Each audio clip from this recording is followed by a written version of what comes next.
Good afternoon, all my beautiful Spurs fans, and welcome back to the Irish Hotspur with your boys, Dave and Jack, bringing you your end-of-season roundtable. Of course, combining it with Sean from Spurs Talk Show and Ben from We Are Tottenham TV as well. Today, we'll be going through the season, where it all went wrong, what do you make of Ange Postecoglou's management over the season, but also, are we in a better place this time, heading into the summer, than what we were last season? Is there progression over regression at the club? So, get your comments in. Let us know how we go along. But, of course, I like to go around the panel, make sure everyone's keeping well. It is 2024. Jack, how are you keeping?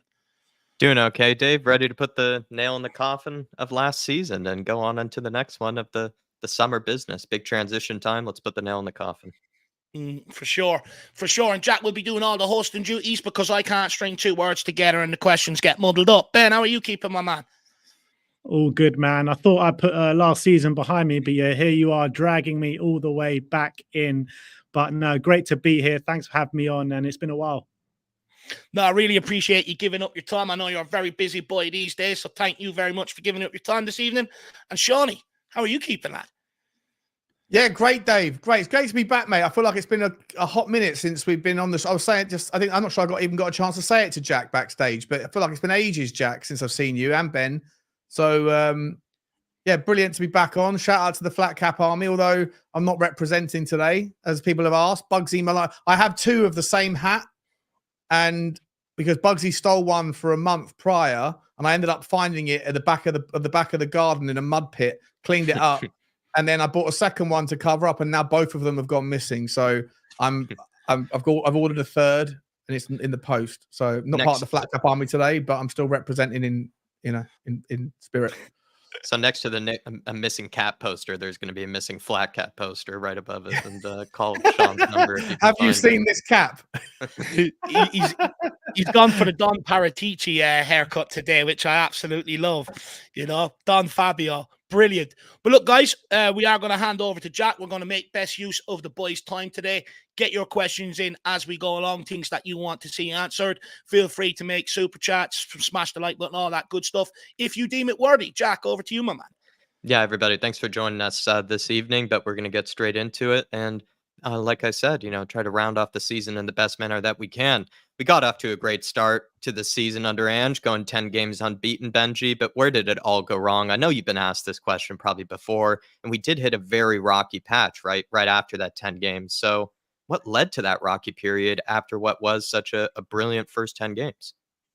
Well, I think it was clear to all to see what led to it. The Chelsea game, it all kind of just went bang dead at that Chelsea game. 2 sending offs in the game. Mickey van der Ven gets injured. James Maddison gets injured.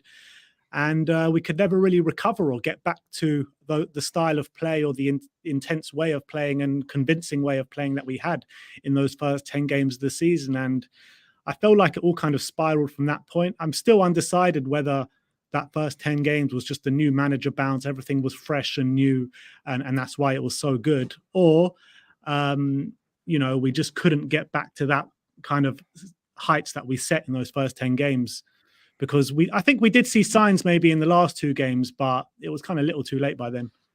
Can we really look at that Chelsea game as life would have been totally different had it not gone that way? Can we sort of delude ourselves and think that it would have been an entirely different season, maybe higher than top 4, perhaps even top 3, something like that? I'm not sure about potentially. Could we go higher than 5th if that Chelsea game didn't happen? 100% we finish in the top 4 if that Chelsea game doesn't happen, because we were riding a wave. We had all the momentum going with us. You've seen with teams before, if you ride that wave of momentum, magical things can happen. And I think we were on that path. Look, who's to say that wouldn't have crashed down at another point in the season? That could have easily happened. Maybe the squad wasn't big enough anyway, or good enough. But I do feel like we would have 100% got top 4. Top 2, top 3 might have been a bit of a stretch, but definitely in the top 4. And for you, Sean, what do you think prevented us from continuing to ride the highs of that first 10 games? And could we have gone higher than 5th? Like, what kind of led to that rocky period that I guess prevented us from finishing in top 4? Yeah, I think Ben hit the nail on the head. I think the Chelsea game was the ultimate derailing, and I think that Tottenham would have been a confidence team, and Ben makes a good point about that the teams around us that basically continue to ride a wave all season until just toward, like, Aston Villa were a ride-waving outfit for most of the season. Newcastle United last season were a ride-waving outfit. When you have the disruption, when you get derailed, it's a sign of the character of the squad, how you react. And I think our squad is so new and naive a little bit and ignorant to the system. And then the injuries obviously didn't help. For me, all of that, I was absolutely fine. I love the first 10 games. I tolerated the process of going through the period with the injuries, the 4 losses out of 5. I was okay with all of that because I think it's very difficult to expect a brand new team with a brand new manager to not take that dent of confidence and the dent in your quality that's available. If I'm entirely honest, the frustrating part of the season came in about February when we started getting the guys back, but we never really clicked back into gear. And after that, we became a volatile side that could, even the smaller teams that we ended up beating, we never made it look too convincing, apart from maybe 1 or 2 games or there. Newcastle at home was a good example. But, it's part of the process of the first season. So, Chelsea was the derailing. The reaction to the derailing was disappointing, but I totally get it. If I'm actually disappointed with any part of the season, it was post African Cup of Nations, that period going forward when we had most of the team back and then we didn't really get back to any of our mode. And then for me, the question mark is why. Ben mentioned, was it new manager bounce at the start? Mate, probably, definitely a part of it. But for me, I think that I said at the time, it's a game of cat and mouse, right? When you've got a new system, you're trying to improve your system faster than the other teams find a way to play against it. And for me, when you look at the second half of the season, we probably were still improving. Like, you look at players like Johnson and Timo Werner, they were getting better at doing what was asked of them. And the team were doing okay, but the ability for other teams to catch us up was far faster. And consequently, it looked like we were regressing. But I think we were just improving. But relatively, we looked like we were regressing because other teams formed the template. And we've got to figure out how to combat that next season. And it's going to require a new squad, a better squad, but it's also going to require more familiarity with the system, more patience, and hopefully, some a little bit of adaptability.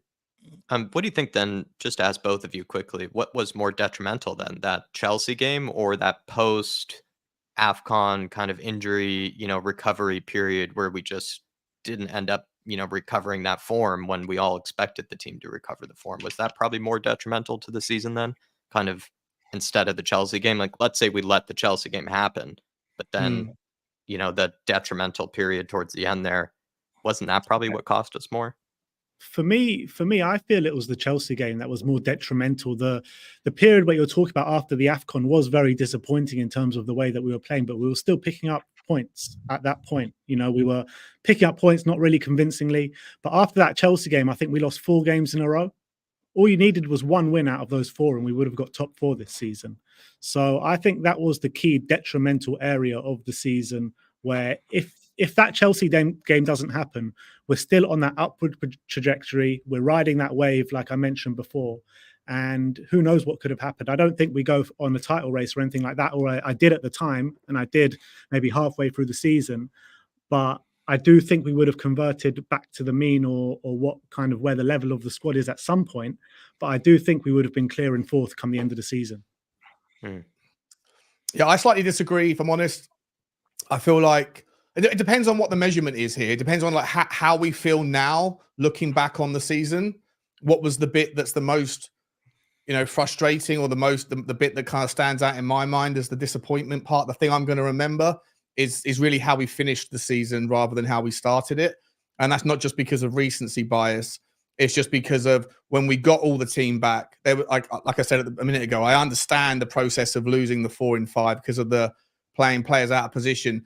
Even going to Manchester City and getting a point, all of that stuff would show grit, show determination. But there was loads of games in there where we picked up the points. I remember Crystal Palace at home. We were 1-0 down and we managed to get the points, but it wasn't convincing. Yeah. Luton away was the last game where we went down to 10 men and we were 1-0 up and we held on, and that showed real grit and determination. And I'm not criticizing the fact that we always go down and find a way against the lower teams to get the points out of the bag. But for me, if I'm going to reflect on the most disappointing section of the season, and the bit that was the most frustrating, and the bit why now there is so much doubt about Ange. It wasn't the injuries after Chelsea period. It was the post-injury recovery, drop in form, and the fact that it looked like a template was formed against how to play us, and we weren't really adapting in any way, not to ask for a philosophical or a tactical shift, like to go back to some other system that Ange isn't going to do, but just it didn't look to me like we had any kind of answer to what had been found out about us. And that, if I'm going to reflect on the area of the season that frustrated me and was most worrying and disappointing, it was the post-January, post-AFCON period.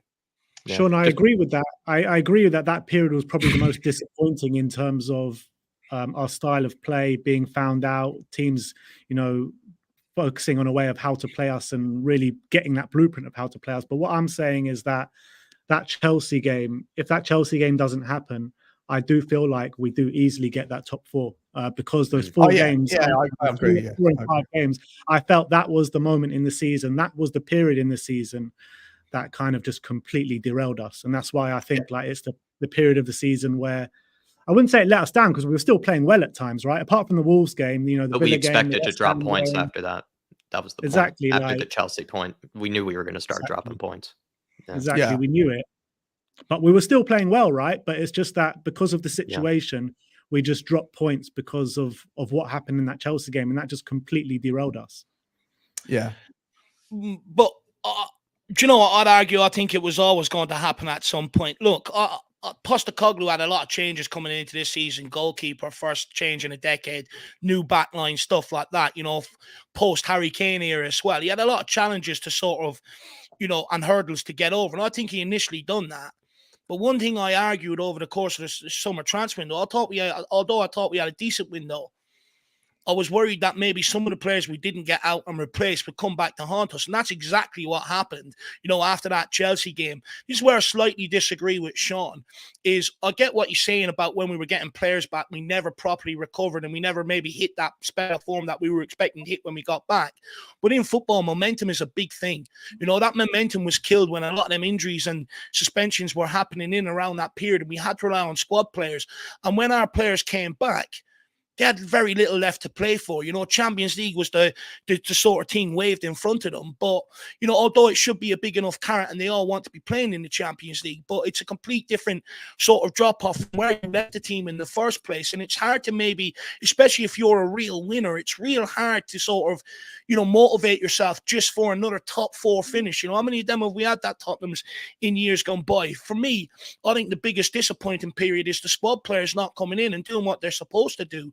There's always a massive drop-off in performances and results, which lead to the stagnation and the way end of seasons phase out. The reason why managers end up getting pissed off and taking out on the fans and the club, the reason, it is because they can never regather it after they have to rely on the squad, and it's a huge problem.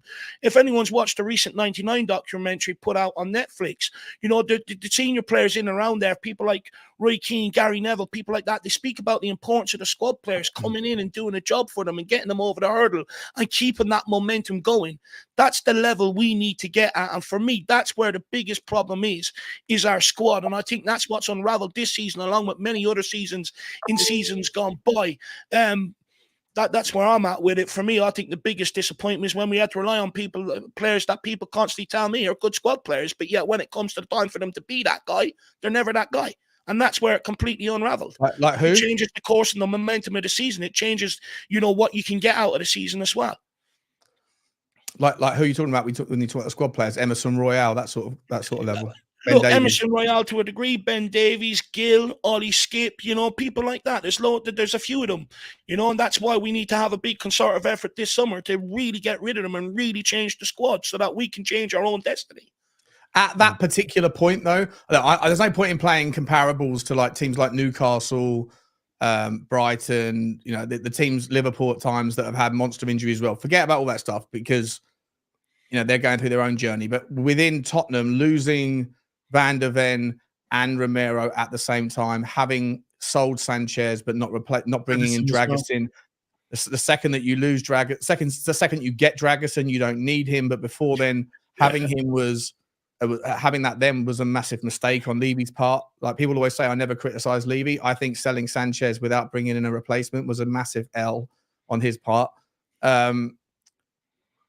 And I think there was losing Maddison, right, critical because he hasn't recovered the entire season. And half the reason why we struggled in the second half of the season is a combination of conceding too many goals. But most of the goals we conceded either came from set pieces, which is a different conversation, or from turnover of possession in the high end of the pitch, right? And players like, for me, Richarlison are not good enough with the first touch. Maddison is. When Maddison does come, now he's come back from fitness, he drops deep because he needs a bit more space because he's not used to playing against low block teams that compress the forward line. All of these things compound on each other to create a system that's a little bit chaotic in its infancy and needs to be worked on. But the injuries that we had, as I say, forget about Newcastle, forget about the teams that had it worse. We had a really bad, poor absence of key players at the same time.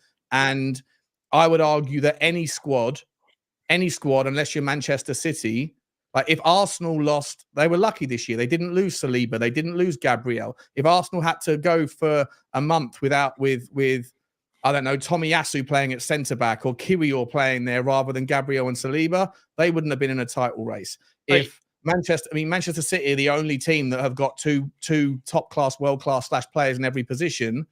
You know, Liverpool did a really valiant job under a brilliant manager who knows how to get the best out of everybody in their team to hang around despite their injuries. But Tottenham, I would just make the argument that whilst I agree with you, Dave, that the squad players aren't necessarily good enough, the amount of squad players that were being relied on at the same time was outside of the ordinary. It was like a couple of standard deviations from the norm. Do you know what? You raise a fair point, but this is where I completely disagree with it.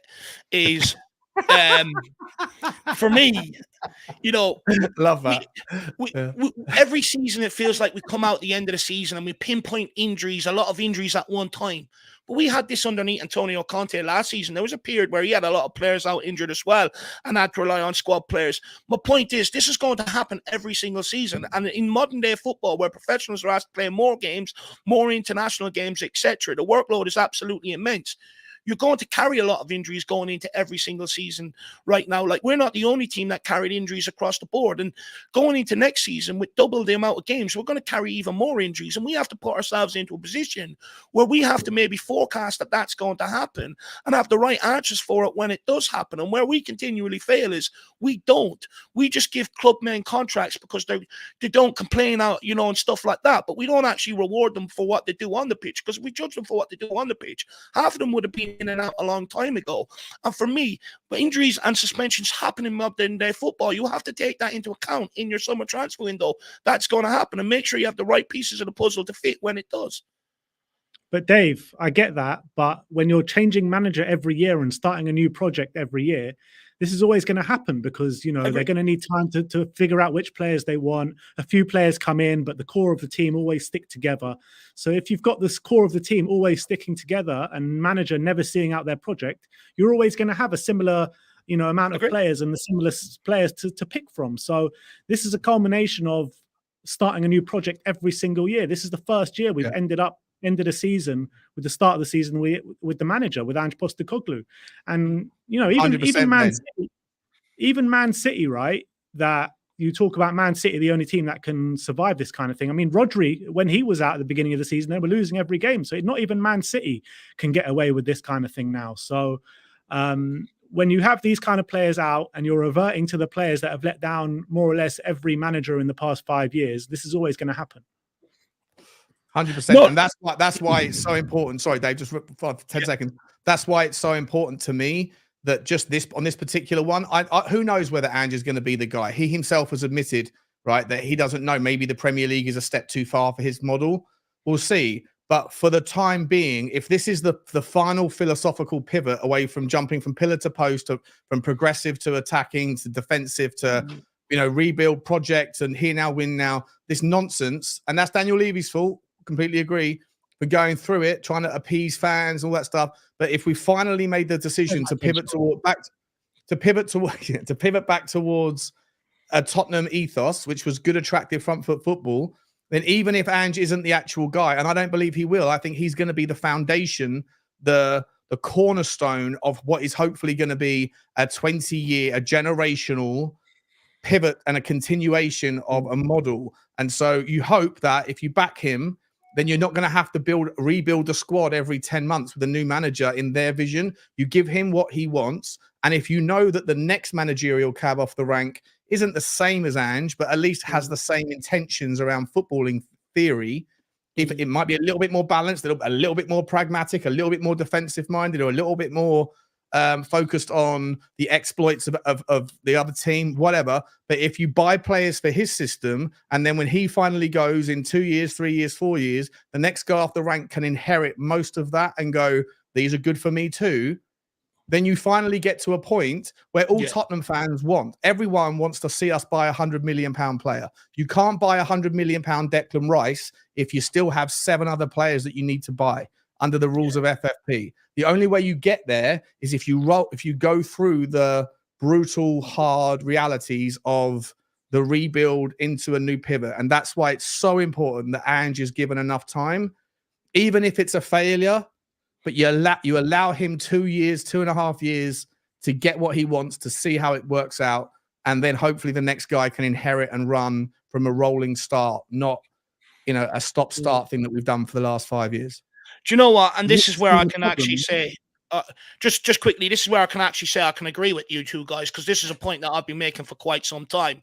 You're chopping and changing directions. You're never really going to get out of what we've seen the last few seasons. It's like we've been acting like Chelsea under Abramovich, but yet he had a squad of the best talent players available to him, so he could afford to get away with that. At Tottenham, we can't. In order to get there, this is where I agree. Regardless of your opinion on the ownership, backhand Postecoglou, because it's what the club needs. We need continuity in whatever, Sean, you say it for me. What's the word? Continuity. There we are. We need that in the dugout in order for us to progress in terms of the squad. And even if Ange isn't the guy, the next guy off the rank has the similar ideals and philosophies, and hopefully it'll take us to where we want to go. But that's why I do think, and I agree with you guys, and I made that point, a long time, even under Conte. You're going to keep one manager in the door and stick under that philosophy in order to build it. But sorry, Ben, you had something to say, and then we've got a couple of questions from Dark Sun G, and then we've also got one from some other guy who wants to ask me and Shawnee about when we're going to turn on Ange. So we'll get to them in just a moment. But Ben, you have your reply, and then back to Jacko. No, it's more or less the same, but I'm just saying that we've been putting off this rebuild ever since we've sacked Pochettino, manager after manager after manager, short project after short project after short project. At some point, we're going to have to let a manager just take it over for 2-3 years, rebuild the squad in his image, and then we can move forward. At this point in time, what we're doing, if let's say we sack Ange Postecoglou at some point when we see hardships coming next season, if let's say we're not going to finish in the top 4, then we're back to square one again, and the next manager is going to come in, give the next kind of the players that have always been given the time more time, and we're back to square one again. So regardless if Ange is going to be doing a good job next season, we have to stick with the manager and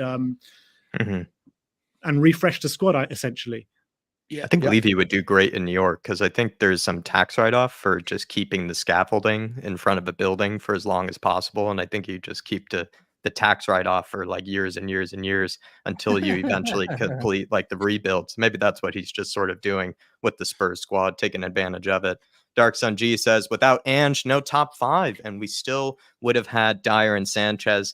Dave, I think you and I are kind of going to agree in a very petty sort of way, because that's what sort of makes Ange probably one of our favorite managers in a while now, that he finally got rid of those two. And it's not even really mostly about, I think, even their personalities as players or anything about that. It's actually just Ange's system just was going to expose guys like that. And it's also exposed even other players that will eventually leave this club as well, for just him not really, those guys not suiting the system, not really being good enough either on the ball or not being good enough at keeping the high line and, convincing him enough in those dangerous type situations. So I do wonder if, Dave, Ange is going to always hold a special place in your heart for the fact that, he's done a very good job in getting rid of certain players.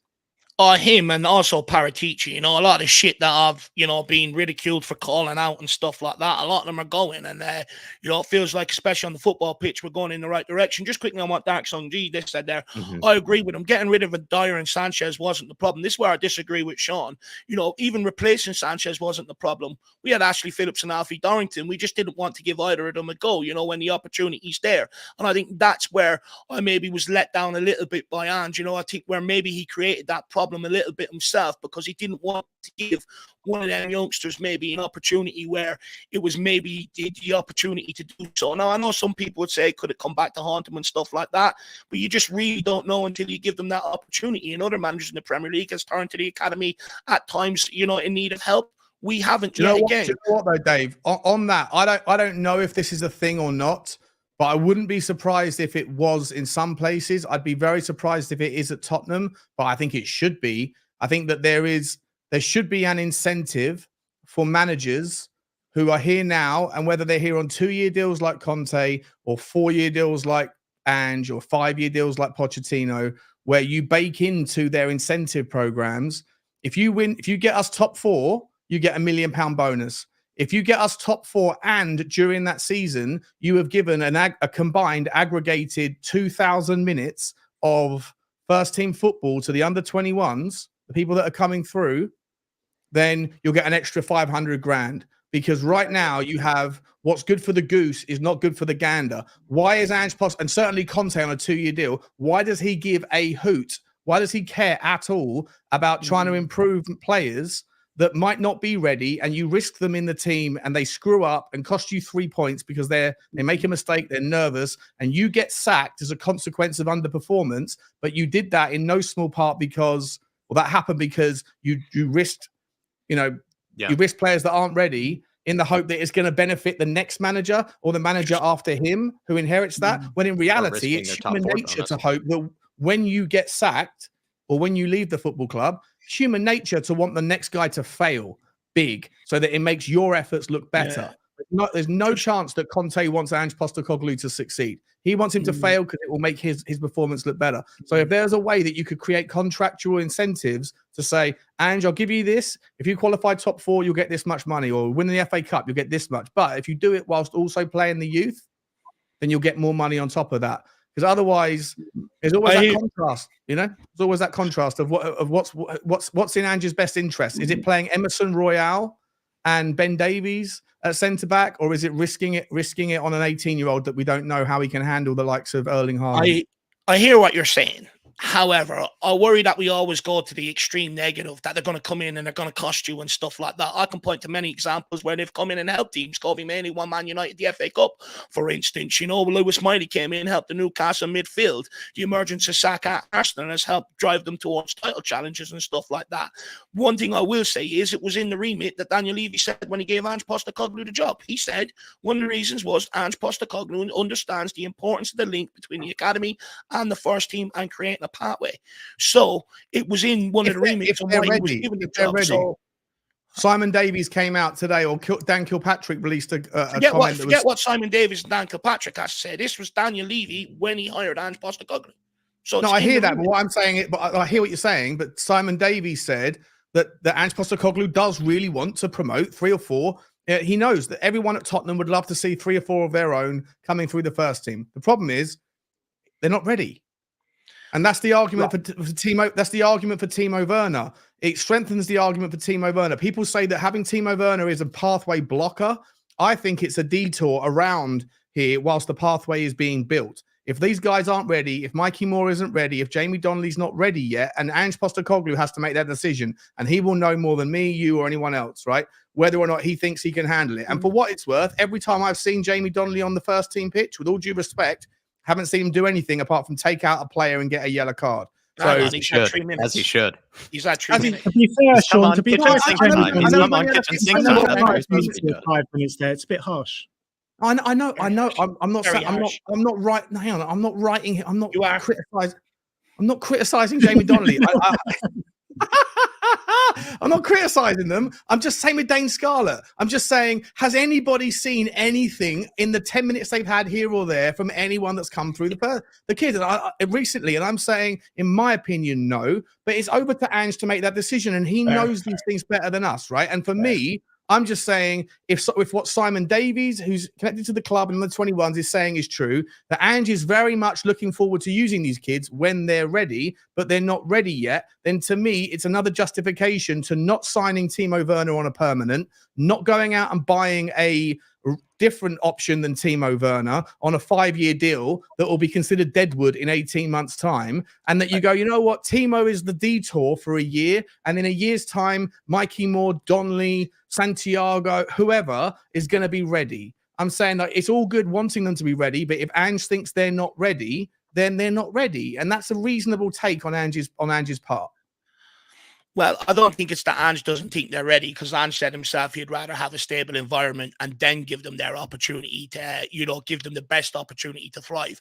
But Ange Postecoglou has had them up training with the first team. And the reality is, last thing I'll say, and then we'll move on from this discussion over to Jack, is at Tottenham, it's like we want to build the ideal situation to give them their opportunity. The reality is, your opportunity comes when injuries happen, when suspensions happen. It's when Mainu got into the team, Lewis Miley got into the team, stuff like that. We're not Man City, where we can create the ideal scenario to give them the opportunity. And that's where I think, we should, if the club didn't give Ange Postecoglou the options in the summer, that's where he should have turned to the academy. That's all I'm saying. And but I think you're very harsh on the under-21, Sean. I think you're very, very harsh. I think you're very much misleading, because I know people that watch your show, and I know what you're doing. But I understand the incentives here. I don't have that audience. I haven't got that audience, so I haven't got to worry about offending people that might be listening. All I'm saying is, if he was ready, how many have I what? How many under-21 games and academy games have you watched? 7 online. I've been to 2 live. How many games have you been to? Have you been to a game this season? Been to a live game this season? I've been watching the academy for the last couple of seasons now. So have you been to a game though? Have you gone out on a Friday night to North London to watch them take on the Arsenal? Because you got to one game for the under-21? Bullshit. I'll watch more than you. No, you're asking me a question. I'm trying to hard where people go, I'm a better fan because I'm in a geographical I didn't say I was a better fan. To be able to go to the games, it's madness. I didn't say I was a better fan. You're asking me how many? You're saying I'm misleading people. It's not. What I'm trying to get at is, I've watched more academy games than most people have, so I feel like I have a good opinion to be able to give on them. And I think you have a well-rounded opinion of who stands out in the under-21s. What you don't have, unfortunately, is a well-rounded opinion of how close the gap is between under-21s and first team. None of us do. I do. No, you don't. None of us do. I understand there's a leap. Dane Scarlett. You just want to create a perfect scenario. There's never going to be a perfect scenario in football. No, Dane Scarlett banged in 40-odd goals in his last time in under 21s. What's he done since? What's he done at Ipswich? He's done nothing. There's this massive, giant gap. And I'm just saying, over to Ange. I thought you guys were agreeing to disagree. Ange knows better than all of us. So I trust Ange over Dave's opinion or my opinion on whether or not Jamie Donnelly's ready for 50 minutes. Sorry. Yeah, but on the flip side to that, Sean, Ashley Phillips was there and waiting first half of the season. He's gone into Plymouth and he's got their player of the season. So you're telling me that he couldn't have done a job. He couldn't have done a job at centre back instead of Emerson Royale or Ben Davis.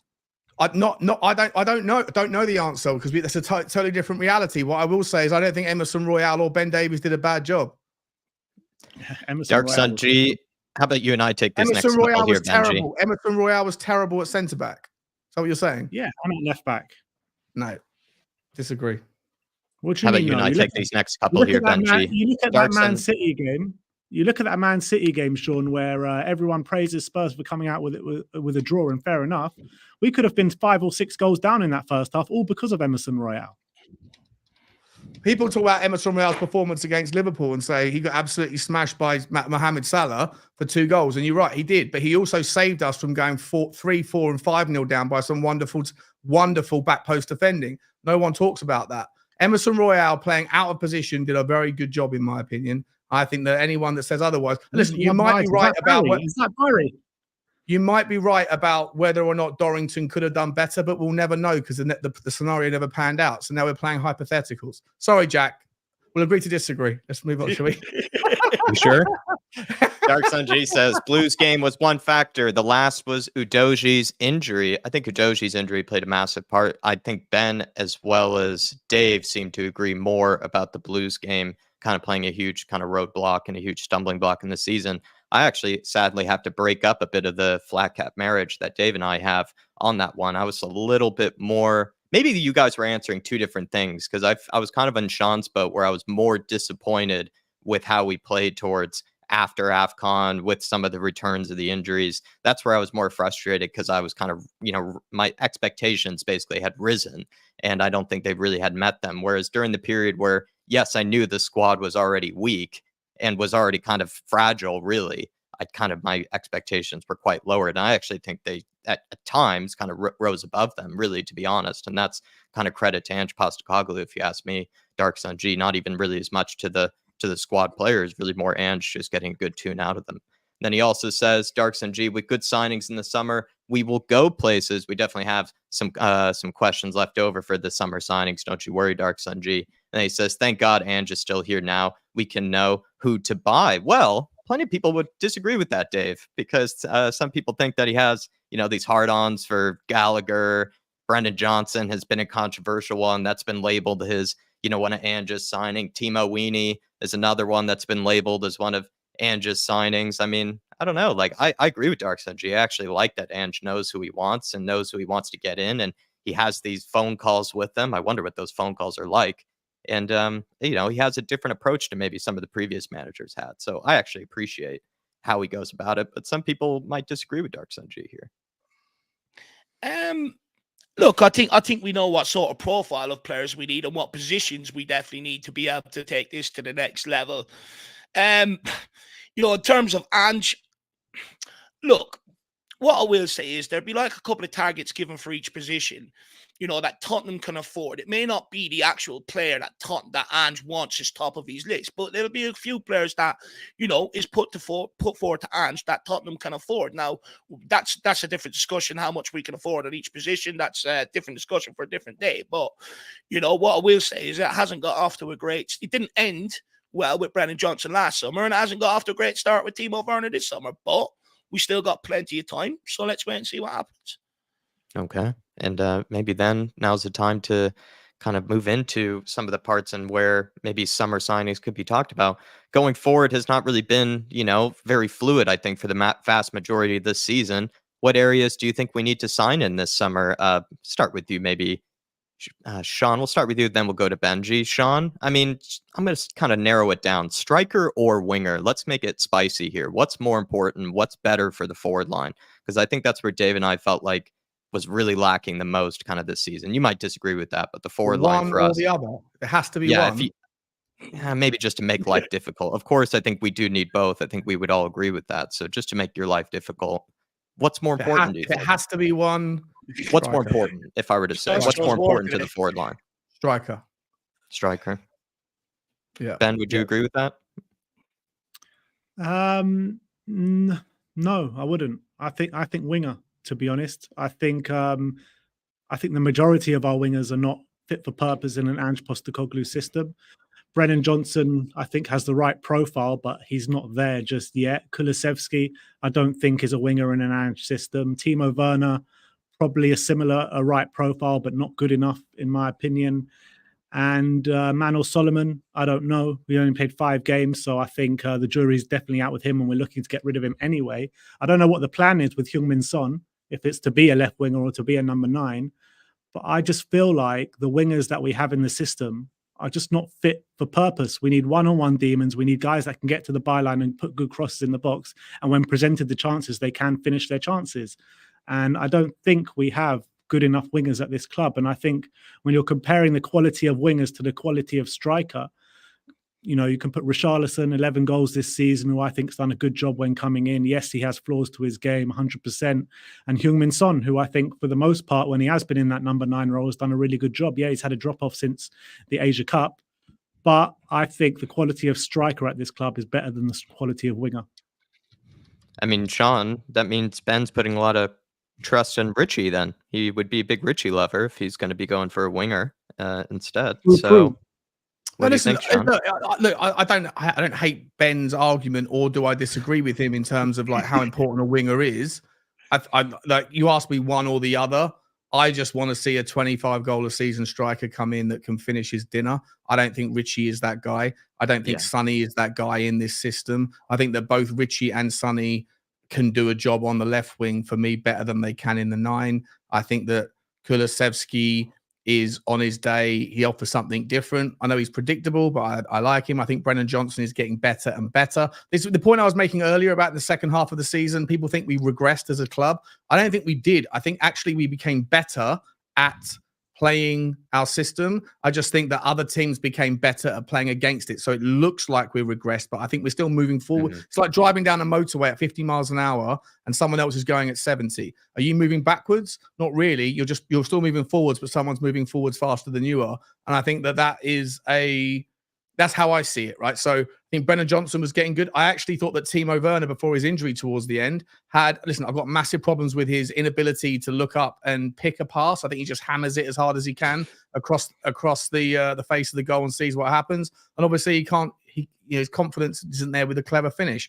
But in terms of, do you now have players that understand a little bit more, that have shown over the season or over the second half progression in doing what Ange wants? I think you have. Have we seen someone in the number 9 improve at playing the 9 role as the season's gone on? I don't think we have. I think Sonny hasn't proven himself to be a 9 against the low block. He's not good back to goal. Richie's first touch is the weakest part of his game, and in a system that is horseshoe football a lot of the time, and when you're trying to break through in tight compression, most of the time, not all the time, but most of the time, Richie's first touch is awful, and when he does score a goal, it requires a low driven ball from Brennan Johnson that has to be pinpoint perfect. Apart from the Everton game, he was incredible, Richie, at banging in 2 worldies. But apart from that, most of the goals he scored, most of the value he adds is a first touch finish from a pinpoint perfect cross from Brennan Johnson. So on that basis, I still would argue that you put a number 9 in there that's got a brilliant first touch, that can hold the play up, that's better back to goal, and that can shoot with his both feet and also head the ball. I think that, to me, if you have to pick one of the 2, I think that for me is more important. But it's a close one. I agree that a winger is also vital. Well, I just feel like, we would all agree that we need both, because I think Ben raised a very good point that the wingers have been frustrating. They have not been consistent, and they haven't exactly looked very comfortable. But then there's also so much doubt in the fan base over Richarlison. So both answers, I think, are correct. But which one do you feel more strongly about, I guess, is really the case for that forward line? Or which one would you would invest more money in, is maybe another way to, look at it, if you were to phrase it that way. I just feel, sorry, Jack, I just feel Richarlison has done better in the 9 role than any of the wingers have done in the winger role this season. He was on such a great run, Richarlison. After those 2 goals at Everton, he had 2 games after that where he didn't score, and then he just got injured for the rest of the season, and we hardly ever saw him. He came on in that Liverpool game in his last game of the season, completely changed the game, and got us a goal back and spearheaded that comeback that never happened. But I feel like Richarlison has had a really good season this year. Yeah, do I want better than Richarlison than number 9? Of course I do. But having said that, what winger has outperformed Richarlison on the wing than he has on the 9? Brennan Johnson. I don't think so. I think a lot of the time Brennan Johnson has played and got goal contributions. Technically, he hasn't, because he's played fewer minutes. And half the goals that Richarlison have scored have come from Brennan Johnson's low crosses. I mean, it's going to come from one of the If you want to go on just by numbers, minutes to goals and minutes to goal contributions, Richarlison's ahead, isn't he? Yeah, but that's because of the feed of the wingers. How many times has Richarlison created, apart from the Everton goal, apart from the Everton game where he put in 2 worldies? No, like that, where I was like, wow, that's the Richie that apparently we paid 60 million quid for. Love to see it. Every single other goal that he scored has been because it's been put on a plate for him. Nottingham Forest, he had that header, which is one of my favorite headers of the season. That was a gorgeous flick into the back of the net, and that was also surrounded by defenders and was really more him than anybody else. And then also he came on in other games and scored from corners. He's very dangerous from set pieces. I'm sorry, but that's Ange Postecoglou football, isn't it? At the beginning of the season, before when Ange came in, and we were all kind of, delving deep to what his football like, what he did at Celtic. Furiashi Kyogo at Celtic, we were talking about him and comparing him to what a number 9 would do in our system. And we said, a number 9 can be just a sacrificial lamb in terms of they don't get involved too much of the play, but they're in there at the right moment, at the right time to put the ball in the back of the net. And I think Richarlison did that a lot of times. Yeah, as a consequence, though, of being in the right place because it was put there by the wingers that you're saying didn't do very well in comparison. I think that one doesn't happen with the other. I think it's one hand washes the other.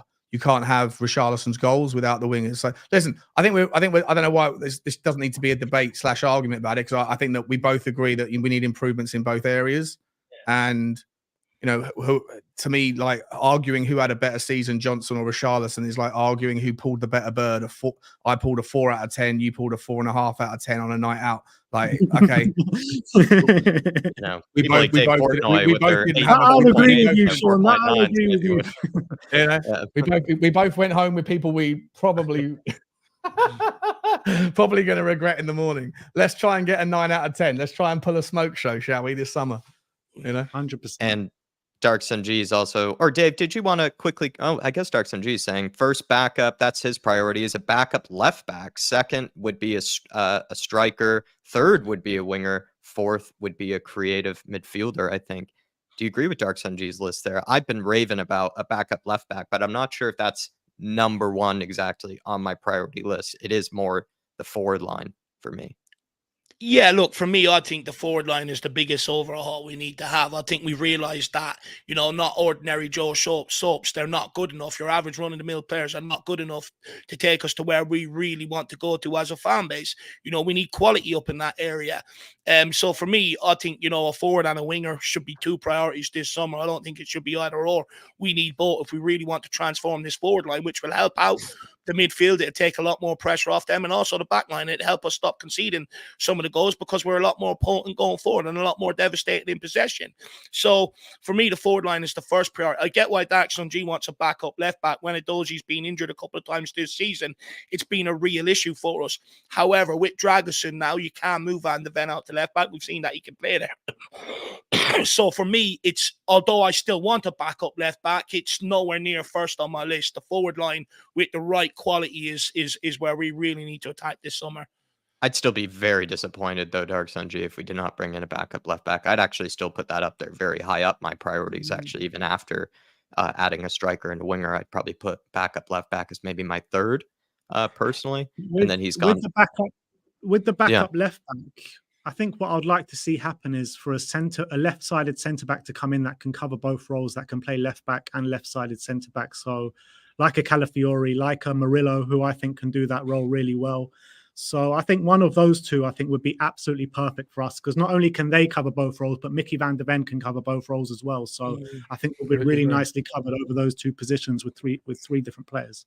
And that saves a shit ton of money. Excuse my to swear.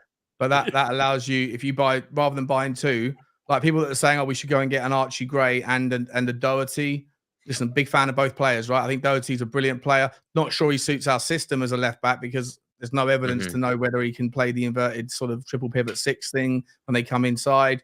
He's more of a get to the byline guy. But as a player, really like him. But he's going to cost you 15, 20 million, whatever it's going to cost. And then you go and get an Archie Gray from Leeds and you reposition him as a right back, even though he's a midfielder, because he's got all of the traits of being able to do right back role, but also is going to be very comfortable coming inside.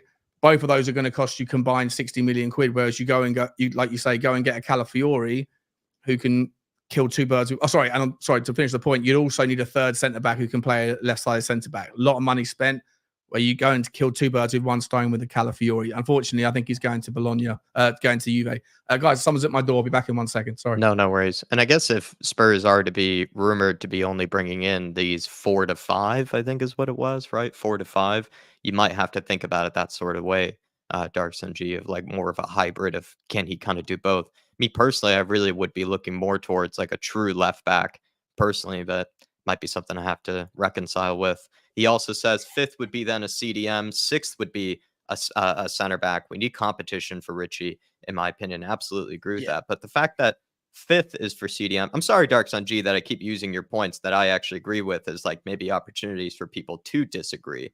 But Ben, do you disagree with maybe CDM being so far down the list for him? Because some people have Yeah, I do. CDM in the fan base. Some people in the fan base have CDM like very, very high up their list. So CDM needs to be one of the biggest priorities for me this season. I think there's no coincidence that we massively dropped off and we looked so open after Bissouma dropped off in the season. He got those 2 red cards, lost all confidence, and never seemed to regain it for the rest of the season. And I think that's a reason why our defense came under so much pressure over the course of the season and why we conceded so many good chances, because we had a non-existent defensive midfielder. So I feel like a defensive midfielder needs to be near the top of the priority list this summer. It really does. Look, I don't doubt. I think we need one as well, but I think the forward line is where we really need to go. I think, if we didn't get a CDM, I think we'd be able to make it work with Bissouma. Maybe Papa Matasar could put in there. He looked impressive in one of the halves he played there. Bentancur and stuff like that. So although I agree it does need to be on the list, but first and foremost, that attack for me has to be sorted out as priority, and then bring in the number 6. We'll take 2 more super chats. Then we've got a couple of questions that I've got starred from people that we'll get quick answers on near the end, but we'll take the next 2 super chats and then a couple more questions from Jacko. He also says first backup left back because Session is going to be gone, Reggie to be sold, and Davies as well. I think Davies, just days as a left back have been long gone. Not even this year, but I think years before that, I think we're long gone. With Reggion, I think just especially this one, you're absolutely right. Reggion, as much as Dave and I have stuck up for him, he's obviously not liked by Ange Postecoglou or even the Spurs board. It just seems like they're going to be moving him on. And he's also, let's be honest, he's probably shown a bit too much love for Man United, if you ask me. Dark Sun G, I haven't been liking that. You spent like 6 months there and all of a sudden is acting like he's a diehard Man U fan. And then Sessignon, you're going to have to remind me who that even is after that, Dark Sun G. But Sean Maddox says Sessignon is back up left back next season. That's what I heard. I've been told many things about Sessignon, but we've yet to see it.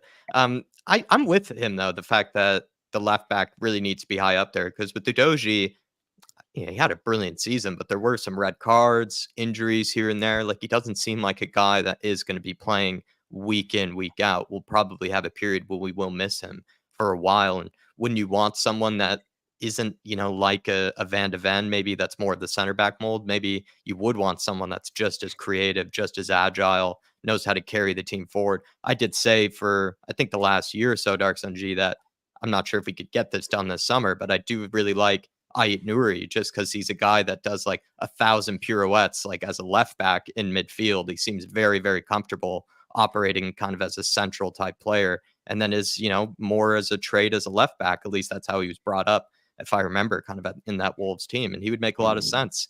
It's just that the boys here, they seem to think that, what's better this summer is to kill 2 birds with 1 stone, with the left-sided center back and the left back at the same time. And then Shawnee Maddox says striker and defensive midfielder are the priorities. Need a stronger spine. I think we all agree with Shawnee. Does anybody have a real strong love for a certain striker or defensive midfielder they want to throw out there? There's lots. Who are we in love with? There's lots of strikers that I'm in love with around European football right now. Benjamin Sesko, I think is. Yeah, no, I don't know where people are going. There's no news, but I just generally, I'd love to see him at Tottenham.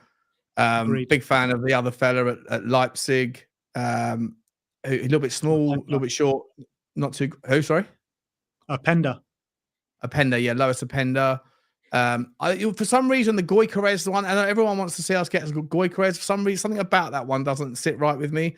Not sure. I'm a big fan of Ivan Toney. I say it on my channel most days, and loads of people are like, don't want him, attitude problems, toxic, all that stuff. And I get it. I do get it. And I also think there's valid concerns about his recent history, the gambling thing. Is it an addiction? If so, are you going to see some sort of relapse like you saw with Tonali? That's a big problem you have to consider. If it's not an addiction and it's just an attitude thing, like I just don't care about the rules, then is that going to jive well with Ange? Is he a team player? I'm not sure. But as a footballer, I think he is brilliant. And I very much appreciate him. There's about half a dozen, Jack. I don't want to take up too much airtime, but there's probably 6 That's or your 7. job. I'm a big fan of Santiago Jimenez. I think I understand the risks about the transition from the Dutch league to the Premier League. He's not Dutch, though. He's not Vincent Janssen. He's Mexican. There's loads of players that have come from Holland that are not Dutch that have transitioned to the Premier League. Luis Suarez is a great example. I think that for me, I'd like to see Santiago Jimenez. People are starting to convince me about the fella Xerxes as well. When I first saw him, I was not impressed. But you know what? I'll own it when I don't know and I first see something and I say I'm not a fan. I wasn't a fan of Edison at Atalanta as a 6. Didn't like him. When I first saw him, I was like, this guy doesn't know what he wants to be. Is he a 6? Is he an 8? Is he a double pivot that moves and transitions? I don't know what he wants to be, and I think he's a little bit kind of off it. But as the season's gone on, I've watched him more and more and thought, you know what? I got that one wrong. Got that one completely wrong. He's brilliant. So I did the same with me, Cole Palmer. I said he's an absolute idiot, in the beginning of the season with all his celebrations and everything. I couldn't take him with those celebrations, and I got well and shut up, by the end of the year. And it's this guy, Josh Xerxes. Everyone that in my comments keeps telling me, mate, you're wrong about this guy. I'm like, all right, fair enough. I just go off of what I see on the Y Scout tool, do my due diligence. And the more I go and look at him, the more I can understand why people think he is a class player. I don't see it yet, but maybe I'm wrong on him. I'm often wrong, and I'm wrong most times of the day, to be honest. For me, I think there's 2 guys for the job. I think Vlahovic or Ivan Toney, both can play with their back to goal, which I think, people maybe didn't factor into their analysis for Son being able to play up front, and being that guy. For me, it's a huge part, the build-up play, being able to hold up the ball and stuff like that. I think Vlahovic, it hasn't gone well at Juve for him, or maybe he hasn't had the meteoric rise from Fiorentina to Juve that people expected, but Juve are in an absolute mess right now. He's not the only one suffering. For me, I think he strikes as a guy that's just waiting for a new challenge, same as Ivan Toney. There's a lot made about him at Brentford. He's been there years. I think he feels like he's done his service, and I think he's just a guy that needs a new challenge, a new challenge put in front of him that he can be hungry about. So for me, they're the 2 guys I'm going for up front. You can't just replace it with what we've had, in Harry Kane. But even before that, we've had, my whole lifetime, we've always had great forward players, great strikers, and that's where we need to get back to. I think someone like Sesko, I like him, but we've already got young strikers in and around the club like Veliz, Scarlett, people like that. So I don't think they're going to pull the trigger on someone like Sesko and that. For me, it's got to be a player that is just ready to hit his prime, maybe 26, 27. Do you agree with that last part that he said there, Ben? Nah, Sesko is ready. Sesko is completely ready. I'm not saying he's not ready, but I just don't think Spurs are going to sign him because of his age. When you look at the money that they've put into Veliz and people like that, I don't think they're going to sign someone like Sesko. I think it's a pipe dream. Whether you think we're going to sign him or not, he is the answer to our problems. If we sign him, that is our striker there. 20, 25 goal a striker for the next 10 years or however long we can get him to stay. This guy is special. He really is. And if we could get him, whoever gets him is going to be a very, very lucky club. I mean, I believe in his abilities so much. And what you're saying about Santiago Jimenez, I mean, halfway through the season, I would have agreed with you, but he's had a really big drop-off this second half of the season. I'm not sure what that's to do with, but the goals have really dried up. When the goals dry up in the Eredivisie, I mean, what's going to happen in the Premier League? I worry about it. He had a calf injury, Ben, and he only missed like 2 games. But from what I've been, there's a Dutch guy I know in my comments who updates me every day on what's going on in the Holland thing. And I said to him, what's going on with Jimenez? And he goes, the local noise is that he's playing injured, just like Saka was for parts of the season, and they can't afford for him not to be fit. They can't afford for it, but he's obviously taking its toll. But listen, I totally agree, right? If you can't, it's one thing to score 30 goals in the Dutch league and still have question marks over whether he'll transition. But if you suddenly stop scoring in the Dutch league, then what does that mean? Yeah. But if it's an injury, I'll tolerate it. You know what, dude? If I'm entirely honest, Ben, like the amount of people the amount of names that I throw out there when I'm doing my videos about players that I admire around Europe, knowing full well that they're never going to come to Tottenham and be under the spotlight of all of the fans, of the people we're talking to. So like you can say what you want about them, you can talk them up knowing that no one's ever really going to see them. But then when they actually sign for Tottenham and he's terrible, guess who's going to be in the mud? Because I've been talking about this guy for 2 years. So there's a part of me that's terrified about the prospect of him signing. I know how that feels. It'd be the same as Andreas Skov Olsen. I've been bigging that guy up from Bruges for the last 2.5 years. If we were to sign him and he was a dog, and he was a terrible turnout, I'd like cancel the channel. This guy doesn't know what he's talking about. I mean, what my only problem with Šeško, just quickly, is just that he is from one of the many lands of the itches, which is Slovenia, and yet he doesn't have an itch, in his name, which I think is just very disappointing. He plays a bit like Ibrahimovic. He plays a bit like Ibrahimovic, which is why I'm very disappointed. I think he's kind of the second coming, maybe, of an Ibra, which is very high praise. But big up to Shawnee Maddox. When it comes to defensive midfielders as well, I think, it seems like more people had a stronger love or a stronger kind of feeling for strikers, whereas with defensive midfielders, it's maybe a tougher market, at least for some of us, to come up with good names for. I think there's plenty out there for CDM. I've got a few names I can throw out there if you want. I've got throw them to Shawnee quickly. You mentioned Edison. I think Manuel Ugarte is a really interesting one. Not really getting a crack of the whip at PSG before he went to PSG. I mean, I remember talking to you about him, Sean, after that Arsenal game against Sporting Lisbon, and he blew us all away that day. And I think if he was to get a chance, you're the main man at a good club with a number 6. I think he'll prove the whole of Paris wrong. You've got Florentino from Benfica, who I think is doing wonderful work this year. I made a video about Florentino back in, I think it was like March or April. I did a top 10 DMs that we should be going after.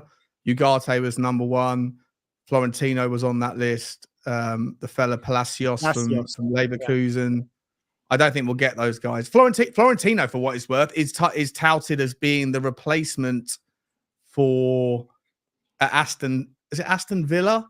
If Aston Villa sell Douglas Luiz, I think that's the story. But yeah, Florentino's flown on the radar because there's another guy at Benfica who's absolutely killing it. Who's is it Neves or I think I know. Forget the guy. Was it João Neves? Is it João Neves? I think it might be him. That's absolutely killing it at Benfica, and everyone's like talking about that guy. But actually, Florentino is, I think, instrumental. So I completely agree with you, mate, about some of those DMs. Yeah, they're. But Sean, have you been keeping up with Ugarte? Because like he's gone to Paris and he just can't seem to get a game at the moment. He's always just a substitute. So you know what's going on there? Yeah, but I was reading up in the French press because again in that video I said like I'd love to see him. He's only 23 years old. He's classy player. And he's not playing. He's barely playing, or he's playing bit part minutes, right? So let's go and see if there's a chance there. But according to the French press, there's absolutely no desire to leave for him to leave, no desire to sell, and no desire, no need to sell to raise funds. So in terms of like, is there a story manifesting there? According to the French press that I had to translate the French press to see what it was saying in English, and they were like, yeah, he's not like there's no desire to leave despite him not playing. But then this was like I say, maybe it's 2 months ago I did that video, and then in the last couple of weeks there's more noise that maybe he does want to move on and see what's going on. So I don't know, but yeah, Ugarte, Ben, yeah, you and I spoke about him last year, wasn't it? And we'd love to see him. Yeah. I still love to see him. He's a class player. Absolutely. I think Enrique just loves alienating players. It's one of his favorite things to do. Vineet Kaimal says the way managers are getting rewarded for staying loyal to a style. Hope Ange doesn't throw Spurs under the bus like how Company did with Burnley. Yeah, guys, kind of thoughts on this here. Maybe first start with Dave on this. I mean, I'm not getting a vibe that Ange is that sort of guy that just sort of throws, the club or kind of the project under the bus like how Company did. And then also, too, there's a question that we had saved up that we should, be asking all of the guys. When you look at this season in general, it was all about progression. So with Ange Postecoglou in his first season, have we progressed or have we regressed? And Dave, what do you say to Vineet? Yeah, look, Vineet, what I would say is I think there's a massive clamor now towards teams looking for these young managers with a certain style, a certain philosophy, because it maybe suits the way they want to start operating in the market, which is sign players for a certain style, certain philosophy and stuff like that. But it's almost that, a lot of teams are also fed up with the likes of, Jose Mourinho's and people like that now, where they want to sort of go down a new route, because a lot of these guys will work with academy prospects and stuff like that. So, also save clubs monies and stuff like that. In terms of the fear of maybe Postecoglou leaving like Company did from Burnley, I think that's on the table. I've stated this, a long time ago. With Liverpool now losing Klopp, Arne Slot's going in there, but there's no thing to say that he's going to get it right. It's very hard to follow a big manager. Look at Man United since Sir Alex Ferguson left. Look how Arsenal went through after Arsene Wenger left. It's very hard to follow a big name, a big personality in the dugout like that. So Arne Slot probably won't work out. It's why maybe Xabi Alonso didn't want to touch the job initially and stuff like that. So for me, if Arne Slot doesn't work out, Postecoglou is a boyhood Liverpool fan. If they come calling, I think why wouldn't he go? If Spurs came calling to me, I'd jump in the hot seat like a hot cake, because I'm a Spurs fan. It's my club. So I think that fear is on the table to a degree with Postecoglou. And look, Postecoglou is going to be heavily desired. He's been involved in the City group for quite some time. Pep Guardiola actually recommended him to Celtic for that job, because he knew a lot about him, his tactics and everything else. He's well revered within that sort of City group and stuff. He's got a big reputation. And, if it wasn't working out at Tottenham, I think a lot of clubs would see what he's done at Celtic, the way he sort of tried to implement to the best of what he can at Tottenham over the first season. I think a lot of clubs would jump at him and look to, put him in the hot seat. So I think there's always that fear. But when it comes to Postecoglou, I think he's done a good job, over the course of the whole season. Like I said, the only thing that maybe disappointed me was he turned to some old individuals that me as a fan, I already know what they're going to produce because I've seen it under other managers, rather than turning to maybe some of the youngsters. But we've already had that debate, so either or on that one. But that's where maybe Andrew's let me down. But over the whole, I think he's had a lot to deal with. He's our star striker, his best creator and goal scorer leaving the football club, a changing goalkeeper the first time in a decade, changing backline, implementing a new philosophy and getting people to buy into it from a defensive philosophy to an attacking philosophy and stuff like that. He's had to try and change the culture in and around the club. He's had to try and get a fractured fan base on board with him. And to a large degree, when you take all that into account, most reasonable people would expect ups and downs over the course of this season. And to a large degree, I think he's handled it very, very well. One of the only other things that maybe let me down, but I understand where Postecoglou's coming from because he's not a fan of Tottenham Hotspur, was maybe his reaction to the whole Man City debacle. I think maybe he could have took a little bit more accountability, or maybe reread the situation in terms of if we actually don't, why are we talking about winning mentality now? When, fans were having that discussion against Chelsea, Arsenal, and other games building up to that. If we would have done our job in them games, we wouldn't be in this situation. We wouldn't have to talk about it. So I think maybe he misread that a little. But over the course of the way Tottenham operate, we're never going to get everything done in one window. It's always going to be a slow progress. I think he's handled it magnificently. I think he's got rid of a lot of the players I've wanted to get rid of. A lot of the signings that he's made have come in and made a drastic change to this football team. A lot of them are a lot better on the ball and stuff like that. And he's got a lot out of all the new signings. So for me, I think it's been a huge plus. It's just up to us as a club how far we go to implement it now over the course of this summer for next season. Thank you for the support, Vinny. Couldn't have answered it much better than that. I'm out. Mic drop. Yeah, might as well leave us three to handle the rest of the show, Dave. Benji, you were nodding your head. Do you think we've progressed or regressed? Oh, 100% progressed. 100%. You look at it, complete change of. This was a massive, massive job. It still is a massive job. And when you lose Harry Kane, when you have been, lost at sea pretty much for the previous 5 years under Conte, Mourinho, Nuno, not knowing what kind of club you want to be. And Ange Postecoglou, you asked Ange Postecoglou, who's been in the Japanese league, in the Scottish league, in the Australian national team and stuff like that, to come and sort it out. I think he's done an amazing job, losing Harry Kane on the eve of the season, completely flipping the script in terms of style of football, starting the way he did, getting the fans believing again and getting a good feeling around the place again. It was such a hard job to do. And I think he's done that. I think he's definitely put the club in the right direction, but there's still a lot more work to do. Don't get it twisted. So much more work to do to get us to where we want to be. I think that, like I said before, if that Chelsea game doesn't happen, I do think that we're kind of comfortably in fourth this season, which is a massive testament to Ange. So he's done a good job in the transfer window to a certain extent, but in terms of outgoings, we need more outgoings, we need more incoming. So a lot longer to go. But in terms of a first step, I'm very happy with the progress that he's made. I'm glad. I'm very glad. when I use the word progress and regress, O2C Coy is saying, I don't like this progress or regressed and shouldn't be judged by on another manager's mess. Let him build a dynasty. And also Dropkick Your Teacher says, I'd say it's a split between progression and regression. Sean, kind of on that question, what do you think? Did Ange do what he's supposed to do, or is it not something that we should be judging him by? Well, first season was a free hit for me. We spoke about earlier the need to give a manager a period of time to be able to get his team in. He's the first of a long line, hopefully now, of consistency with our managerial approach and the footballing philosophy. I think he will have success at Tottenham, if I'm entirely honest, with his tenure as his natural tenures, his average tenures everywhere he's been.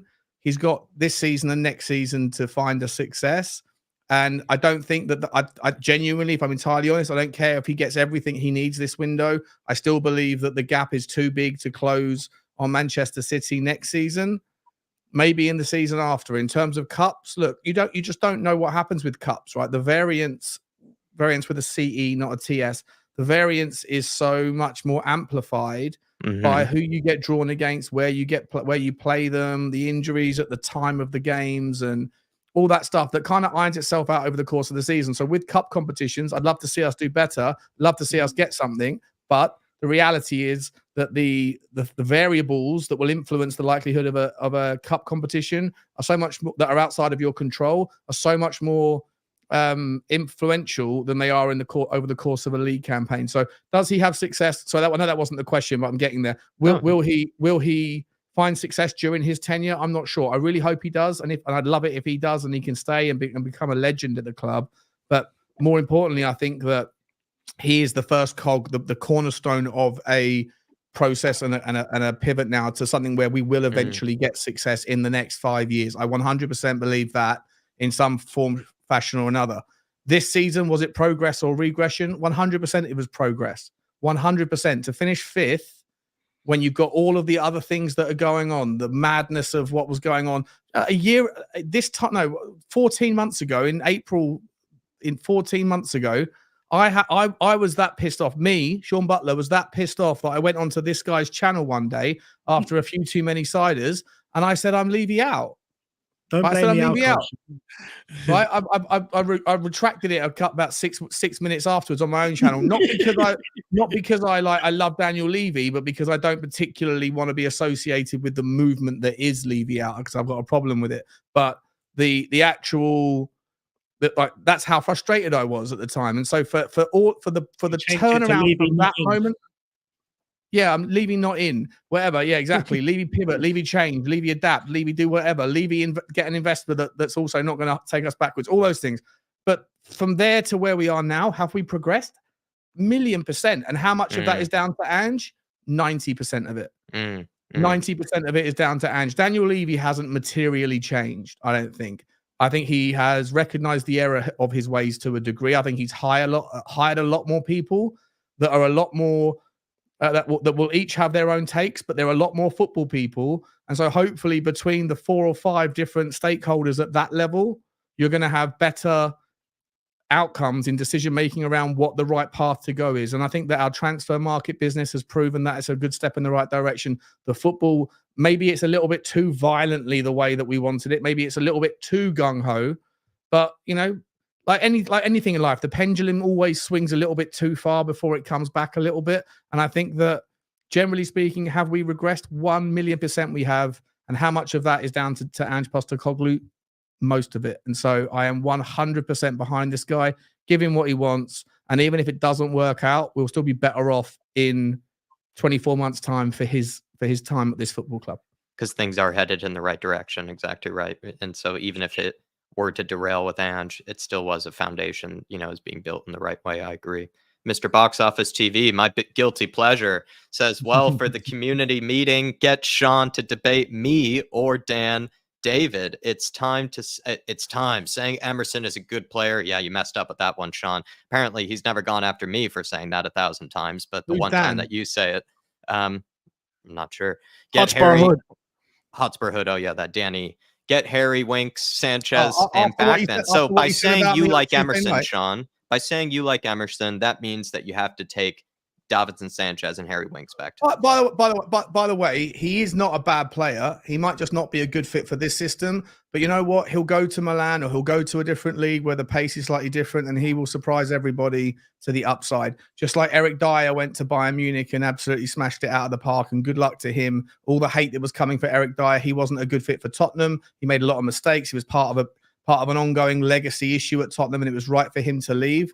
But he gets out of the goldfish bowl of Tottenham, gets away from the hate, and is allowed to spread his wings. And he almost played in the Champions League final, and he's keeping Kim Min-jae out of the team. So Eric Dyer is not a bad footballer. He was just it was the wrong fit for Tottenham when we needed him at that particular time. And his confidence was at an all-time low, made so many mistakes last season or the season before last. And consequently, I understand why everyone felt the way they did, but the hate towards him was I guess, passion-based rather than in anything else. But I'm so happy for him that he went off and found himself a new move to a good team and has done well there. In terms of Emerson Royale, I predict exactly the same thing to happen. He will leave Tottenham Hotspur. He'll go overseas where the pace of the game is different. He's a very good defender as a fullback. I don't think that there is that many fullbacks in the Premier League that are better aerially at the back post, that protect the back post, which people will say one little criteria, he gets a check mark. It's a big deal. Actually, it's a very big deal. And Tottenham have conceded so many goals aerially this season because of the things like not having defenders that can structurally set themselves up from set pieces. Emerson Royale was very good at that. I think that Emerson Royale will go on and have a very good career. He's not a bad player at all. He just doesn't fit what we need for Tottenham. And that's okay. Horses for courses. Well, Emerson's along with you, Alex Davies, so I'd be struggling to pick between the two. But I do agree with Sean. I think Emerson actually serves as a better player, for other clubs than actually Dyer or Sanchez really did. I think Emerson actually does have a future outside of Spurs. I think it makes sense that clubs like AC Milan, Atletico Madrid, that sort of thing have been interested in him in the past. He does suit those systems quite well. Last thing I want to say, as for this debate nonsense, I mean, look, I'm not getting involved in it, but you have each other's numbers. You can just text each other. I don't want to, stop bringing the drama to me. I ain't getting involved in it. It's no drama. I haven't got any problems with I'm a Tottenham it. fan at the end of the day. That's all I want to do is support my football club. You all have each other's numbers. Text each other if you want to debate each other. Simple. Yeah. No, it's the box office way of doing it, though, Dave. You just have to honor it. You have to respect fair. it. Fair. It wouldn't be Alex if you didn't. It wouldn't be box office if you didn't do it this way. Come on, and just there was super last thing I'll say, just quickly, Mr. Box Office.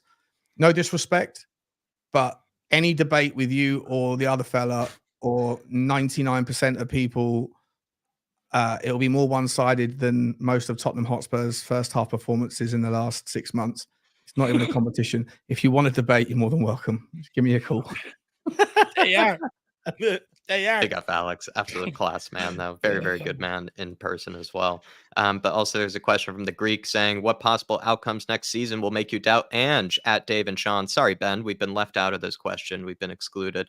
But what would make you doubt Ange next season? Basically, what would lead to it? I would think losing a lot of games would be the simple answer, as it is with any manager, no matter what you really think of them. They are still dependent on their results, but I wasn't asked, so I should shut up. What would make me doubt Ange Postecoglou would be, I'll sort of flip the question. Where do I want to see him improve? I'd like to see him make better decisions around substitutions in the second half. Some of the timings, I think he's got a little bit better as the season's gone on, but there was plenty of times where I had major question marks around his substitutions.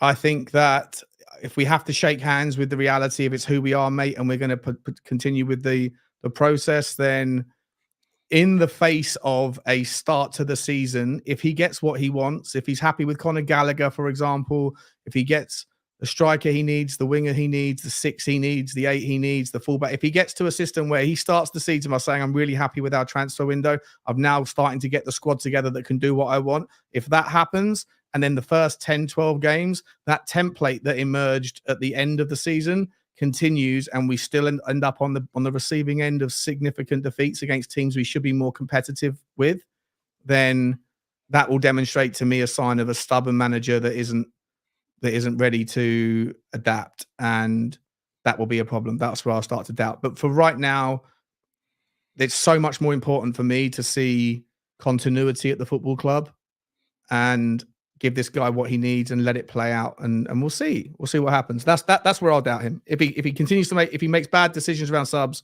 and if he continues in the spite of getting what he wants to get us turned over because his tactics are too rigid and predictable and there's no fluctuation, then I'll have a problem. For me, it's all around the squad he's given to going into this season. If I think he's given a good enough squad to be able to go and get, Champions League football or go and compete and get as far in the cups, and he doesn't do it, I might reassess the situation. But for me, I think it's going to take us to lose a lot of games, maybe go out of the cups nice and early, stuff like that. Players not pulling their weight, where you can see on the football pitch where they're just not having it anymore. I think that's where probably I'll start losing patience and stuff like that. But I do maintain, there's still going to be signs of trouble at points next season. But sometimes the strong have to stand there and go through the mud and come out the other end and wash it off. And, sometimes you just got to persist with a manager to come out. Under Jurgen Klopp, how many seasons did it take for him to sort of start getting in the right trajectory? Same as Mikel Arteta and stuff like that. So for me, as long as I don't see any regression off the back of what I've seen this season, I want him in the job next season too. All right. And unless we had any other questions, Dave? Yeah, there's just two quickly here. We'll get these, and then we've got a super chat. And then what we'll do is I think we'll probably end up calling it an evening and let, Benji head home, to his family, and let Shawnee go and create more havoc. We've got this from Rich. He says, a question I just thought, do the gents on the panel think a manager should be driving the mentality of the club? Surely this should be driven from above. Quick answers. Who wants to take this one? Jack, Ben, Sean? I think it's a concerted effort from everyone. I think obviously it does come straight from above, but Ange Postecoglou needs to be in tune with that as well. And then if they are, then I think it will filter through from the fans and everyone can sing off the same hymn sheet. But I think ultimately it does stem from the top for sure. Okay. And then Paddy Harnett here. We'll throw this one at you, Shawnee. What would you deem a good window this summer? And if you deemed it good, do you think people would change their views on Daniel Levy? It's a very loaded question, Paddy. Reverse engineer it. No chance. People that have made their mind up. Like I say, people that are already in that Levy out camp that are like religious about it, they've had that. They've got their conclusion already in mind. They've decided the problem is him. They don't offer solutions, but they do offer the problem, and then they'll cherry pick the data points to suit the narrative. Very few of them, as far that I'm aware. Listen, and when I say that to people that are listening that are Levy out, if I don't know you, I said this last night on Henry's show, if I don't know who you are as a person and I haven't heard the way that you justify your particular take on it, I'm not talking about you. I'm talking about the people that I know and I'm familiar with. Those people who understand the logic, and I've heard it all before, where they come to their conclusion. I don't think that there's anything that will change their mind on Daniel Levy. I don't even think winning a trophy will change their mind on Daniel Levy. I think it will be well done for doing your job. Now I want another one. And I think that too many of them have their egos attached to a movement that, generally speaking, requires failure for them to be right. And I think it's a really dangerous and unfortunate mindset to take to your football club that you're supposed to love. I'm not a fan of it. But so I don't think people will change their tune on Daniel Levy within the people that I know. People in the fan base that maybe have just, identified everything, considered everything, and have all of the different various connotations and context baked in. If they still have done all that and then land on Levy out, fair enough. I've got no problem with that. Like I say, I'm not Levy in, and I understand why people might be Levy out. In terms of what would it deem to be a good window this summer, I would say, I think you need to see at least three players come in that are big names, that are I hate the word statement signing because a statement signing is subjective anyway, but essentially names that move the needle in terms of making people sit upright and go, oh, wow, Tottenham are doing business. Do you do that with an Archie Gray? No. Archie Gray might be the next big thing. He could be a brilliant player in 5 years. He could be a brilliant player next year. Look at the fella Adam Wharton, what he's done at Crystal Palace. But if Tottenham had signed Adam Wharton, would Tottenham fans in the Levy out movement be happy with that? No. With the benefit of hindsight, they'd probably say we should have got Adam Wharton. Archie Gray could be a similar story, but that won't make people sit up straight and go, wow.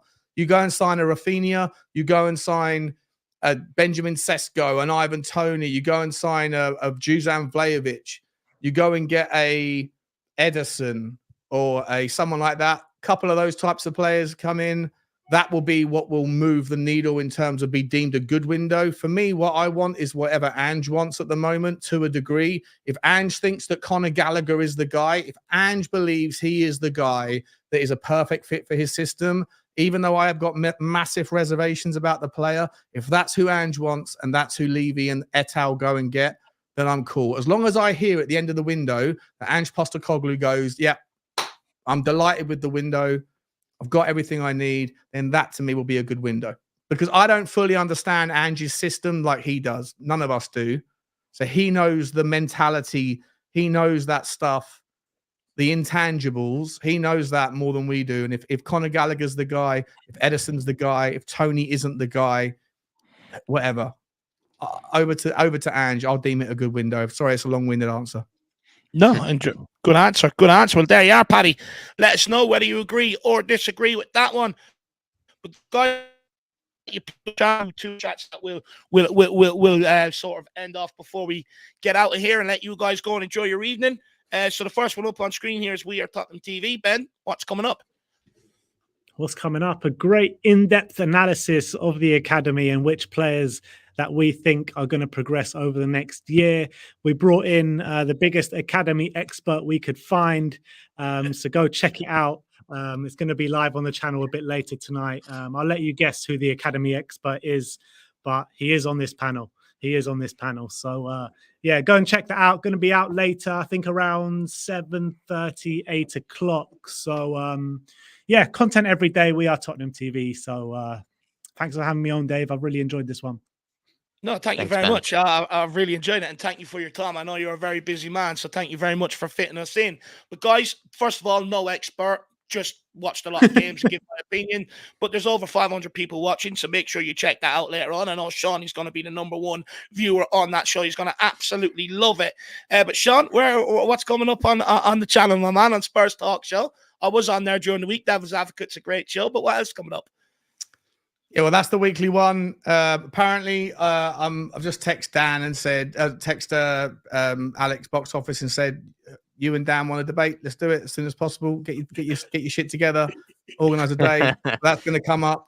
And then, yeah, daily walks with the dog. You know, whatever's in the news, I'll take the dog over to the top golf course and go for a stroll and stride, and we talk about that. And yeah. Nothing planned. I haven't got any particular show planned. But I'm looking forward to your youth upgrade analysis. I'll be doing that. I'll be watching that. Appreciate it. Thank you for having me, boys. Thank you for having me. I really appreciate it. I love coming on your show. You're the mothership. Can I just also say quickly to everyone that's watching, because I know I've just got over 25K, right, which is a milestone on my channel. Sean. Appreciate it. But I really want to say thank you to you, to all 3 of you, really, because it was We Are Tottenham TV. It was back in when the Burnley game was snowed off, back in late October 2021. I think Ben and Sim, I think you were on the way to the game. Dave was doing the pre-match the pre-match pump up. I'd never even heard of Tottenham online community. I had absolutely no idea, and I just dialed in what was going on, saw Tottenham. And then I see Dave talking on your channel, thought Dave was the host of the channel, obviously didn't know, paid the £5 membership, phoned up, waited in line, was the last one to speak. And then all of a sudden the game is cancelled. And what ensued, I said, I'll hang up then. And Dave said, no, let's just talk. So we had an hour debate about Daniel Levy. And then the next day I'd messaged him and said, I'm really sorry if I, pissed people off or whatever. I didn't know how it was going to go down. You invited me on here. And then you and Jack embraced me. And then from there, that's how my channel started. So I want to say a massive thank you to you, Ben, to you, Dave, to you, Jack. You guys have been around from my day ones. And most of the people that are watching now over here on the comment section are the people that were the first ones to come over to my channel and hit the subscribe button. So I just want to say a huge thank you to you guys, all of you, because if it hadn't been for people that are watching and the three of you here, I wouldn't be doing this. And it's a massive part of my life now. So thank you to all of you. Well done, Sean. Basically. Someone had to discover you. Do you know what? I was about to kill him that morning because I wanted to go back to bed. I was like, nice one, a bit of a lion. But it was good. It was good. I really enjoyed it. And do you know what? You bring huge sort of value to our shows and other shows that you're on and stuff like that. So look, congratulations on the 25K and really well deserved. And 50K is the next big one, and I'm sure you'll probably hit it. So, guys, 2 great channels for you to get over and check out. I really enjoy when we get this panel together. I actually really enjoy it. It's good conversation and stuff like that. What I will say is there's a massive split in the community since Timo Werner signing. Look, let's park it. We've got a whole summer ahead of us. Let's try and see what we can do over the rest of this window. And let's not rip the heads off each other over the summer. What we need is everyone sort of singing off the same hymn sheet heading into next season and really getting behind the project. So let's see if that happens. Jack, anything you want to say? Whoa. Just quickly, got this from Artist T. Big up Artist Jack. He says fans don't realize he didn't even use the youth academy at Celtic. Yeah. So, and Dave, you would know. You obviously pay attention to Celtic more than the rest of us. Yeah, no, he didn't really use too much of the youth academy at Celtic. A lot of his recruitment was from Japan. I think he brought that guy in from Canada, Johnston. He was very good and stuff like that. But what he did do is, they did use him to implement the philosophy throughout the youth academy and stuff like that. So, but I would argue maybe he wasn't at Celtic long enough to really see some come true. I know he had some up training with the first team and stuff like that, but he wasn't really there long enough to really sort of see it through. But look, let's wait and see, because other clubs he's been at, he has used some youth players at Australia. He tried to bring a few through and stuff like that. So let's wait and see what happens, Artist T. And then we've got this from Stevie D, member for 19 months. Good show, lads. September is when I judge the window. No more. He's not going to watch any, window so far debates. It looks like Steve D. He's going to be avoiding those this summer. It looks like he's going to be waiting until September. Don't really blame you, Steve. And I think it was Timo Werner's dream to be an internet sensation and to blow up an entire fan base in the way he did. I think that's always what he wanted, was to be used as a metaphor for 24 years of turmoil as Spurs fans. And he's only been here less than 6 months, and yet he's the puppet for everybody's hatred right now. And I think that's all that Timo wanted. There's one last thing I want to say before you end off, because it's annoyed me and upset me a little throughout the show. I see a lot of people with a certain opinion of, coming in, and there's been a lot of back and forth with Sean in the comments all show. I just want to say, just judge Sean off what you make of him, off what he says on shows and stuff like that, rather than having this preconceived opinion of him. I don't like it, and it's one thing I do not like. Judge him off what he says and how he treats you. But look, that's the last thing I want to say. I didn't really want to bring too much attention to it, but it's really annoyed me over the course of the show. Hey, it was absolutely fine, mate. It's fine. I inject it in my veins, buddy. Inject it in my veins, mate. I love the hate. It brings so much attention to my channel. I genuinely would say that if it hadn't been for one particular channel and the 28 videos they've made about me and the maybe 200 tweets, I'd probably be on about 7,000 subscribers. So the hate brings attention. The attention brings growth. So it's fine. It's absolutely fine. It doesn't bother me at all. No, I don't want to get into it and all, but I just want to say to people, judge Sean off your interaction with him. That's all I want to say. But look, I think we'll end it there and we'll call it an evening. Thank you very much, guys. Thank you for your time. Really appreciate it. Jack, anything you want to say before we head out? No. Is that everybody, I made my girlfriend watch the driving home with Timo video. So if you wanted to be put through any torture, feel free to watch that. I made my girlfriend watch that. So that's what I'll end with. See you, everybody. Come on, you. See ya. Hi, everybody. Oh, you Spurs.